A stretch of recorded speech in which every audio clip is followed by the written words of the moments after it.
যতদিন বেঁচে থাকবে তারা এই রাষ্ট্র বিলীন না হওয়ার আগ পর্যন্ত তারা থামবে না। তারা তাদের সংগ্রাম, তারা লড়াই জারি রাখবে।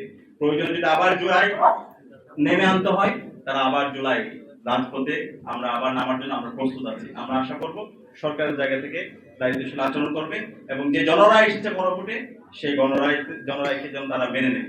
এই জুলাই একটা বিপ্লব, আমরা এটাকে বিপ্লব বলতে চাই। অনেকে এটাকে বিভিন্ন ভাবে আজকে আমরা দেখতে পাচ্ছি এটাকে এমন ভাবে ফ্রেমিং করছে যাতে একটা আন্দোলনের মতো, যে বলশেবিক বিপ্লবের মাধ্যমে আমরা দেখতে পেয়েছি পুরো একটা রেডিক্যাল চেঞ্জ।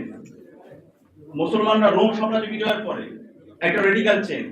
আমরা চাই এই জুলাই বিপ্লবের মধ্যে বাংলাদেশের সামগ্রিক জায়গায় আমাদের বিচার বিভাগ, আমাদের সংবিধান, আমাদের রাষ্ট্র ব্যবস্থা এবং সব জায়গায় আমূল পরিবর্তন আসবে এবং সেই জায়গায় জুলাই সনদের যে আইনি ভিত্তি, জুলাই সনদের যে আদেশ, সে আদেশ বাস্তবায়ন হবে এবং সে ভিত্তিতে একটি ইনসাফ ভিত্তিক বাংলাদেশ, শহীদের আকাঙ্ক্ষার আলোকে বাংলাদেশ বিনির্মাণ হবে।